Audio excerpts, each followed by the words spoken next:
San Ambrosio. 7 de diciembre.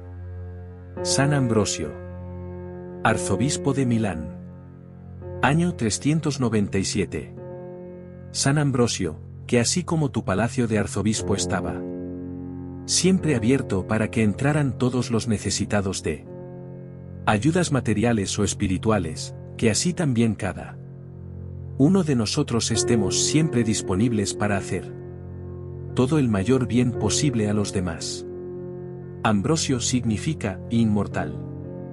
Este santo es uno de los más famosos doctores que la Iglesia de Occidente tuvo en la antigüedad, junto con San Agustín, San Jerónimo y San León. Nació en Treveris, sur de Alemania, en el año 340. Su padre, que era romano y gobernador del sur de Francia, murió cuando Ambrosio era todavía muy niño, y la madre volvió a Roma y se dedicó a darle al hijo la más exquisita educación moral, intelectual, artística y religiosa. El joven aprendió griego, llegó a ser un buen poeta, se especializó en hablar muy bien en público y se dedicó a la abogacía. Las defensas que hacía de los inocentes ante las autoridades romanas eran tan brillantes, que el alcalde de Roma lo nombró su secretario y ayudante principal. Y cuando apenas tenía 30 años fue nombrado gobernador de todo el norte de Italia, con residencia en Milán. Cuando su formador en Roma lo despidió para que fuera a posesionarse de su alto cargo, dijo: trate de gobernar más como un obispo que como un gobernador. Y así lo hizo. En la gran ciudad de Milán, Ambrosio se ganó muy pronto la simpatía del pueblo. Más que un gobernante, era un padre para todos, y no negaba un favor cuando en sus manos estaba el poder hacerlo.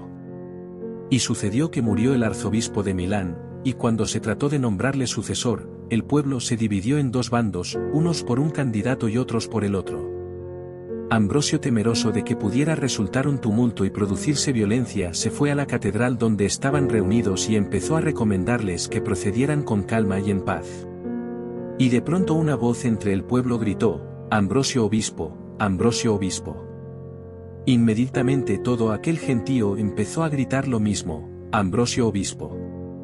Los demás obispos que estaban allí reunidos y también los sacerdotes lo aclamaron como nuevo obispo de la ciudad.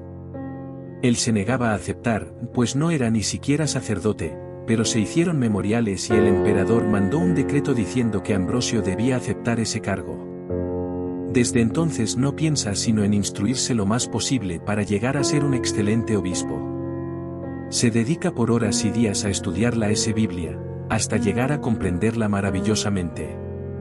Lee los escritos de los más sabios escritores religiosos, especialmente San Basilio y San Gregorio Nacianceno, y una vez ordenado sacerdote y consagrado obispo, empieza su gran tarea: instruir al pueblo en su religión.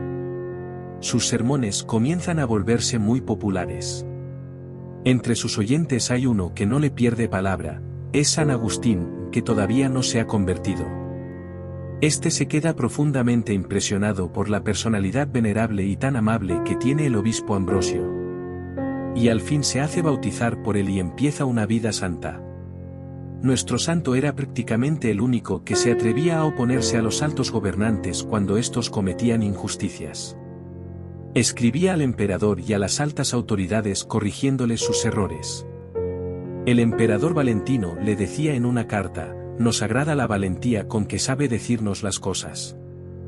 No deje de corregirnos, sus palabras nos hacen mucho bien. Cuando la emperatriz quiso quitarles un templo a los católicos para dárselo a los herejes, Ambrosio se encerró con todo el pueblo en la iglesia, y no dejó entrar allí a los invasores oficiales. El emperador de ese tiempo era Teodosio, un creyente católico, gran guerrero, pero que se dejaba llevar por sus arrebatos de cólera. Un día los habitantes de la ciudad de Tesalónica mataron a un empleado del emperador, y este envió a su ejército y mató a 7.000 personas. Esta noticia conmovió a todos. San Ambrosio se apresuró a escribirle una fuerte carta al mandatario diciéndole: eres humano y te has dejado vencer por la tentación. Ahora tienes que hacer penitencia por este gran pecado. El emperador le escribió diciéndole: Dios perdonó a David, luego a mí también me perdonará. Y nuestro santo le contestó: ya que has imitado a David en cometer un gran pecado, imítalo ahora haciendo una gran penitencia, como la que hizo él. Teodosio aceptó. Pidió perdón. Hizo grandes penitencias, y en el día de Navidad del año 390, San Ambrosio lo recibió en la puerta de la Catedral de Milán, como pecador arrepentido. Después ese gran general murió en brazos de nuestro santo, el cual en su oración fúnebre exclamó, siendo la primera autoridad civil y militar, aceptó hacer penitencia como cualquier otro pecador, y lloró su falta toda la vida. No se avergonzó de pedir perdón a Dios y a la Santa Iglesia, y seguramente que ha conseguido el perdón. San Ambrosio componía hermosos cantos y los enseñaba al pueblo. Cuando tuvo que estarse encerrado con todos sus fieles durante toda una semana en un templo para no dejar que se lo regalaran a los herejes, aprovechó esas largas horas para enseñarles muchas canciones religiosas compuestas por él mismo. Después los herejes lo acusaban de que les quitaba toda la clientela de sus iglesias, porque con sus bellos cantos se los llevaba a todos para la Catedral de Milán. Sabía ejercitar su arte para conseguirle más amigos a Dios.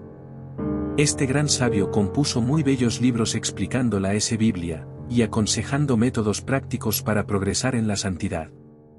Especialmente famoso se hizo un tratado que compuso acerca de la virginidad y de la pureza. Las mamás tenían miedo de que sus hijas charlaran con este gran santo porque las convencía de que era mejor conservarse vírgenes y dedicarse a la vida religiosa. Él exclamaba: en toda mi vida nunca he visto que un hombre haya tenido que quedarse soltero porque no encontró una mujer con la cual casarse. Pero además de su sabiduría para escribir, tenía el don de poner las paces entre los enemistados. Así que muchísimas veces lo llamaron del alto gobierno para que les sirviera como embajador para obtener la paz con los que deseaban la guerra, y conseguía muy provechosos armisticios o tratados de paz. El Viernes Santo del año 397, a la edad de 57 años, murió plácidamente exclamando: he tratado de vivir de tal manera que no tenga que sentir miedo al presentarme ante el divino juez. San Agustín decía que le parecía admirable esta exclamación.